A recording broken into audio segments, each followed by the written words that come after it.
Hello everyone, I am Rinki Jha from Adarsh Shiksha Niketan high school. आज हम English का लेसन 2 पढ़ेंगे, एलियन हैंड का। चैप्टर का नाम क्या है? ब्रिंगिंग अप कारी, रिटन बाय धन गोपाल मुखर्जी।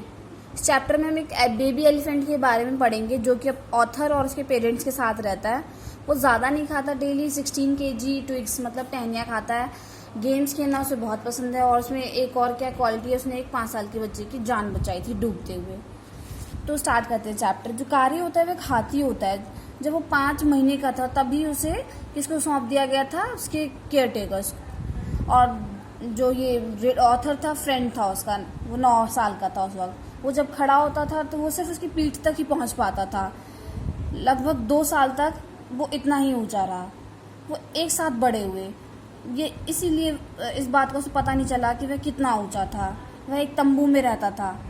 हम हाथी की बात कर रहे हैं। वह एक तंबू में रहता था, घास फूस से बनी एक छत के नीचे, जो कि पेड़ के मोटे मोटे जो रूट्स हैं उस पर टिकी रहती थी ताकि वह नीचे ना गिर जाए। तब कारी इधर उधर घूमते समय खंभों के साथ टकराता था। कारी ने काफ़ी सारे काम किए। उसका सबसे पहला काम जो है मेन, जो उसने एक बच्चे की जान बचाई थी। वह ज़्यादा खाना खाता नहीं था, हम पहले ही पढ़ चुके हैं। लेकिन फिर भी उसे चबाने के लिए तथा खेलने के लिए कितनी चाहिए था? 40 पाउंड हरी टहनियाँ चाहिए थी। हर रोज़ ऑथर उसे स्नान कराने के लिए सुबह लेके जाता था नदी के पास। वह रेतीली तट पर लेट जाता था, जबकि 1 घंटे तक उसे नदी के साफ रेत के साथ रगड़ता था। उसके बाद वह काफ़ी देर तक पानी में लेटा रहता था। बाहर आने पर उसकी जो स्किन थी हाथी की दांत की तरह चमकती थी और वो खुशी से मतलब बहुत ज़्यादा जॉयस नेचर से चिंगारता था। जब ऑथर उसकी पीठ पर बैठ जाता था, जब उसकी पीठ पर पानी से रगड़ कर उतारता था, तब मैं उसे कान से पकड़ता था, क्योंकि हाथी का जो मार्गदर्शन करने का सबसे आसान तरीका होता है और उसे जंगल के सिरे पे छोड़ देता था। जबकि मैं उसको रात्रि भोजन के लिए स्वादिष्ट रस भरी छोटी छोटी टहनियाँ इकट्ठा करने के लिए जंगल में चला जाता था। इन टहनियों को काटने के लिए आपके पास एक बहुत ही तेज़ कुल्हाड़ी होनी चाहिए।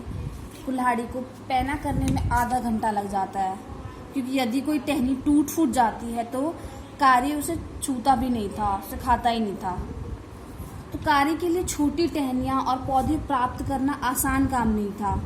सबसे अधिक कोमल और नरम टहनियाँ प्राप्त करने के लिए ऑथर को सभी प्रकार के वृक्षों पर चढ़ना पड़ता था, क्योंकि वह बरगद के पेड़ की छोटी छोटी टहनियों, जो कि पत्तों और टहनियों के सिंहासन के रूप में उगती थी, वह बहुत अधिक शौकीन था।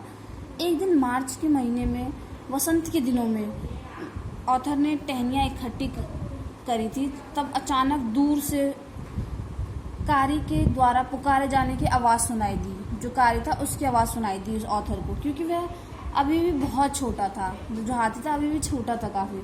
उसकी आवाज़ एक बड़े हाथी की अपेक्षा एक बच्चे की भांति थी। एक हाथी की आवाज़ ना हो के ऐसे लग रहा था जैसे कोई बच्चा चिल्ला रहे हो। मैंने सोचा कोई उसे चोट पहुंचा रहा था। इसको लगा ऑथर को कि उसे कोई चोट पहुंचा रहा था, इसलिए मैं अपने पैर से नीचे उतरा और बड़ी तेज़ी से जंगल की ओर दौड़ा, जहाँ मैं उसे छोड़ कर आया था। लेकिन वह वहाँ नहीं था। जब वो दौड़ के गया तो वहाँ पे वो नहीं था। मैंने उसे सभी और देखा, लेकिन वहाँ वह नहीं था। हर तरफ देखा उसने, पर वो वहाँ नहीं था। और वो पानी के सिरे के निकट गया, पानी के पास गया वो, और मैंने पानी की सतह के ऊपर संघर्ष करती एक काली चीज़ को देखा। उसने स्ट्रगल करते हुए एक चीज़ को देखा, ब्लैक कलर की। तब वह चीज़ ऊपर उठी और वह मेरे हाथी की सूंड थी। और जब वो जैसे ही चीज़ ऊपर उठी, वो क्या थी? वो हाथी की सूंड थी, उसी कारी की। उसे लगा कि वह डूब रहा था। मैं हेल्पलेस होके, क्योंकि मैं पानी में कूदकर उस 400 पाउंड वजन हाथी को नहीं बचा सकता था, क्योंकि वह मुझसे अधिक ऊंचा था। क्योंकि वो जो हाथी, वो काफ़ी ज़्यादा हैवी था, वो नहीं उठा पाता, ना बचा पाता उसे। लेकिन मैंने उसकी पीठ को पानी से ऊपर उठते हुए देखा, और जैसे ही उसने मुझे देखा, उसने चिंगारना तथा किनारे की ओर बढ़ने का संघर्ष करना शुरू कर दिया। और उसने जैसे ही ऑथर को देखा तो वो नदी के किनारे की तरफ आने लग गया और स्ट्रगल करने लग गया वहाँ आने के लिए। और बाकी के जो चैप्टर है वो हम नेक्स्ट पार्ट में पढ़ेंगे. Till then keep revising class.